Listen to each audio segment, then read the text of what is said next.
Hi everyone, welcome back to the channel. Today we are going to talk about a really interesting knife. I wanted to give new life to the channel and bring in something really extra special. This one is sitting in my drawer since quite a while. Again, it's sitting in my drawer because I'm not really collecting EDC knives or bushcraft knives. I'm really talking about, I'm really collecting fighters. So this channel is about fighting knives and special knives. So today our guest is an Extrema Ratio knife. And yes, you can hear it, it's like Extrema Ratio because I'm pretty sure that the Italians pronounce it that way. And we will talk about the A.S.F.K, which stands for Advanced Special Forces Knife. So basically this is what we are talking about today. This is the original packaging, and if we open it up, so let's see how it looks like. So this is the sheath, and this is how the knife comes to you. Let's just take it out. Nothing really extra or special in the packaging. It comes with a leg strap, and obviously with packaging and warranty card, and that's it. So it's the usual packaging, but we are not here to talk about packages. We are here to talk about knives. So this is the knife itself. Let me just put away the box. And let's take it out. And actually this is where I have some criticism, because they say that this is a special forces action kind of driven knife. And honestly, if you look at it, it's really hard to get it out of the sheath. So you need to unbuckle it here and then here as well. And your difficulties will not end here, because then you will need to pull this out. So you will need to push these things first out. Otherwise, it's just not coming out. So things get stuck here in the eyelets. So you need to kind of like push this out.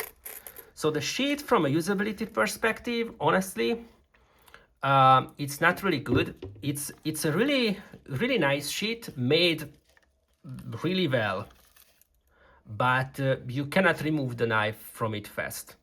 You just can't. Or you shouldn't use the straps. That's another option.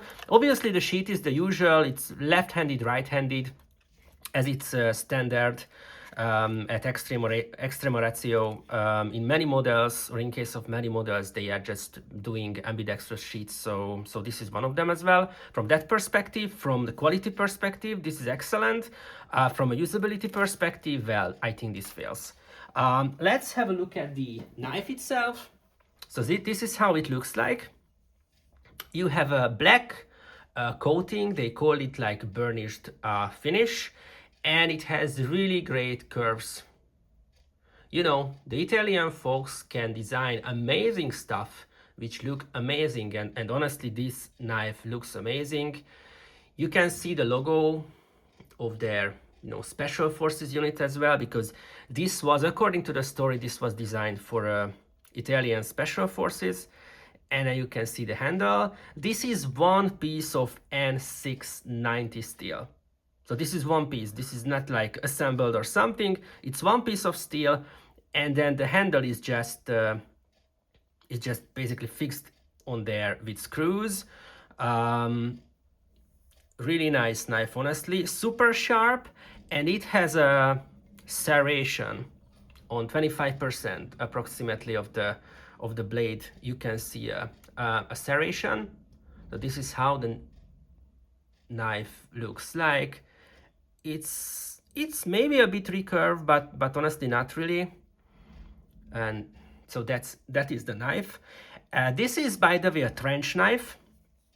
I'm not sure if you have seen the history of these knives, or if you are interested in the history, but basically trench knives were designed in the First World War when they were fighting in trenches. So after a while in the First World War, the battlefields were kind of frozen, and they couldn't really advance against the enemy. So people just started like dig themselves into trenches, and there was like hundreds of kilometers long like trench um, um, networks on the battlefield. And basically in the trenches, you know, those are tight spaces. So what was happening is that they couldn't use their long bayonets, they couldn't use their swords.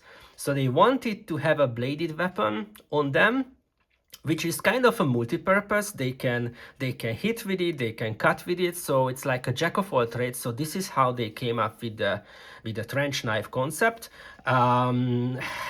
Are these effective? Well, honestly, it's not really comfortable to hold in your hand. If I take on gloves, it's much better. So with gloves, this is a much better knife. But in reality, I'm not a bushcraft person, so I cannot judge it. But in reality, I don't think that this is something what you would take out to the woods. Could it handle the task? Honestly, it's a great knife. It's a quality knife. You see that really thick spine. So probably it can do bushcrafting.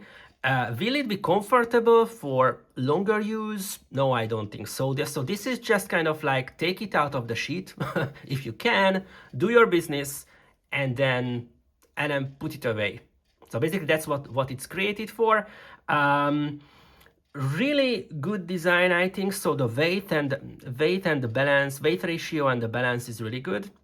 From a fighting perspective, this is really cool. Obviously, as I mentioned, it's a multi-tool, so you can hit with it. It has a glass breaker or skull crusher, I would say, and it has a really nice and long blade. From a fighting perspective, this design has advantages because obviously you can hit with it, you can stab with it, you can cut with it, you can crush with it. So it's really a multi-tool, but I would say that's a disadvantage as well because you cannot really manipulate the knife. You cannot. So how to tell it in English? So if you grab it one way, you need to hold it one way until the end. So you cannot really manipulate. You cannot really switch grips. It's an advantage that it's harder to get it out of your hands, but it's a disadvantage as well because you cannot really be flexible, and I think that's a problem. So this is kind of a multi-tool with a really limited use, but a really good design, I think. So they really brought out the maximum of this knife. It's a really interesting one from a collection perspective. I really recommend the knife. Because again, really high quality, really unique. From an EDC perspective, it's definitely a no-no. I mean, if you take out something like this from your bag or from anywhere, I mean, people will get scared. So it's not an EDC piece. Also, it's not really practical. I mean, you just imagine if you want to cut something with it and here is your cutting board. So, I mean, you have a huge gap here, so it's not for slicing onion, it's not for slicing apples. You can cut packages open, obviously, or cardboard with it, but do you really want to use a knife like this for that? There are better knives for that than this one. So I think this is more of a collectible. For that, it's really good. Again, from a fighting purposes, it's a really good multi-tool, but it's a compromise as well because you give up some flexibility. So that's my kind of overall summary about the knife. I hope you like the video. Again, if you have questions, comments, feel free to share below. Thanks for watching and have a good day.